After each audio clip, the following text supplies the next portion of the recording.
Sagamore Bridge work underway. Changes to the Beech Tree Cantina approved. Plus, the licensing authority says yes to a new Osterville eatery. These stories and more on this episode of Barnstable Today. It's Monday, April 8th, 2013. I'm Sarah Colvin.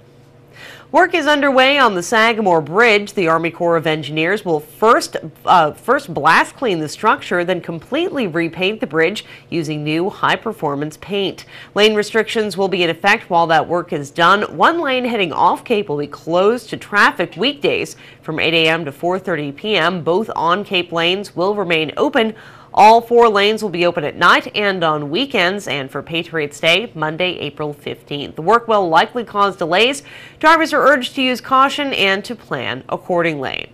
Well, the Barnstable Licensing Authority says yes to change and new licenses. First up at this morning's meeting, manager Jared Payne appeared before the board. His attorney talked about the success of the Beech Tree Cantina in its first year and plans to make some change for the coming summer season. I want to report that it's been a very successful year at the Cantina. The insight that the principals, Phil Miller and Bill Payne, had have really come to fruition. Really what they've done is they've brought a certain vitality to the west end of the street, of Main Street. And I know that the businesses are very pleased to have that shot in the arm. It's been actually successful on many fronts. The restaurant itself, the patio in the back has been very successful. We've actually performed some of the work that was suggested. We actually installed and completed the project of putting soundproof windows in for that mixed-use property, the condominiums next door. It hasn't been all perfect, and one of the reasons that we're here today is to tweak the operation. The coffee shop has not been successful, and there was a lot of optimism surrounding the coffee shop that it was going to be the Chocolate Sparrow, but I think it was just a little bit too far to walk down. It wasn't really easily accessible to get coffee. It wasn't an in-and-out type of place. And really, the reason that we're here is to make the operation more efficient. One of the reasons, and Jared can explain this because he was there every night last year, was in the bar in the back, what we're seeking to do is actually disperse the patrons from one area, which was really crowding around the main bar in the back. And what we're seeking to do is to move a small area to take 4 stools from that bar and actually establish a service bar with 4 stools in the other corner, actually away from the main bar, so the patrons would be more dispersed. There was usually a line of people in that area waiting for drinks. That was one reason that we have before you that change of the 4 seats. The other reason is that it was difficult to service the area in the back, the outdoor seating. And logistically, there were certain suggestions, and I think that there was a lot of wishful thinking that they would be able to do that. But it became quite untenable to get the food out to the back, especially with that line of people that were in front of the bar area outside. And so what they've decided to do is scrap the coffee shop. And what they've done is, and I think they've seen this down in Florida, they've seen it in other areas, to do a sushi bar in the area of what we're calling the bistro, and to serve a menu which you have in front of you, a relatively small menu, and that menu would actually service the area outside. So they wouldn't be dependent upon the relatively small kitchen that services the Beech Tree Cantina, which is the Mexican restaurant in the front of the building. That change was approved. Next, Jamie Supernaut, who runs the popular Five Bays Bistro in Osterville, appeared before the board for a new common victualler license for crisp flatbread, a new beer and pizza restaurant he plans to open still in Osterville. Supernaut was joined by restaurant manager James Supka and attorney Ted Schilling, who outlined the plans.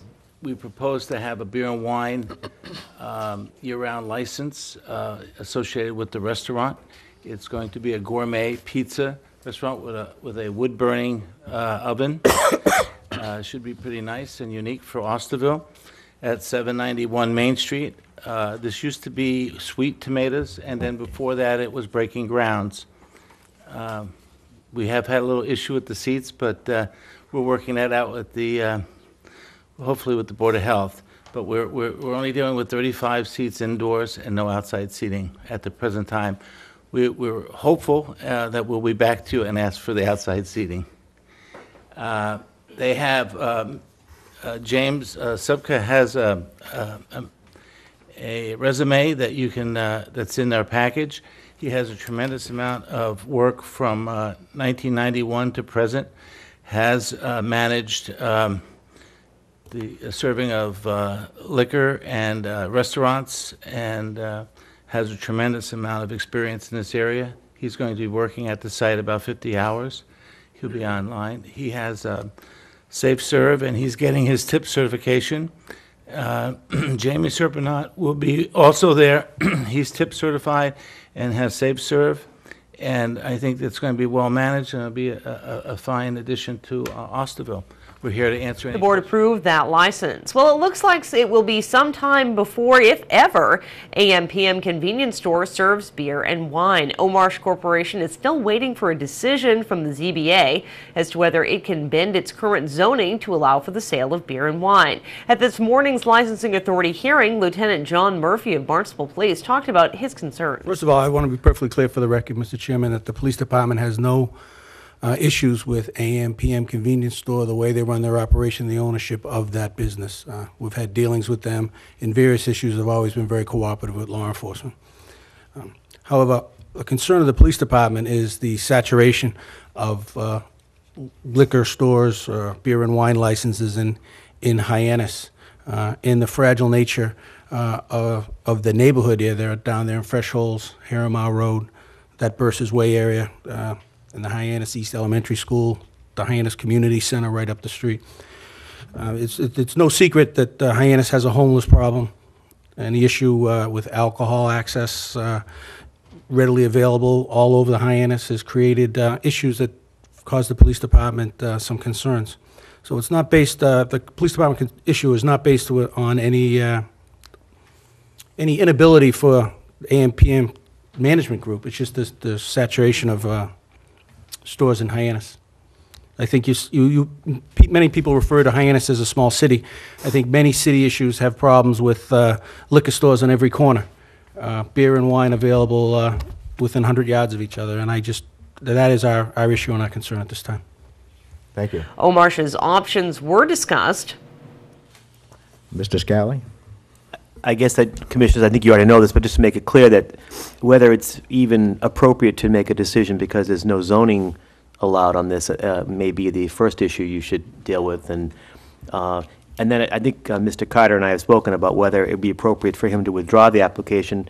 If he gets a decision and then it's denied, then you cannot apply for a year before you, if something else should come up or you straighten out the zoning issue at that time. So I think I gave him 3 different options that he talked about, whether he wants a decision and he can appeal that, obviously, or whether he wishes to withdraw it and then straighten out his zoning issue and come back to the board in the future. So I just wanted to make sure he understood the consequences of a denial. Omarsh opted to withdraw the license for now to see what happens with the ZBA. The licensing authority also said yes to a new junk dealer license for Life's a Beach and discussed renewals of several operating licenses. You can watch this morning's meeting in its entirety online at town.barnstable.ma.us. With Barnstable Today, I'm Sarah Colvin.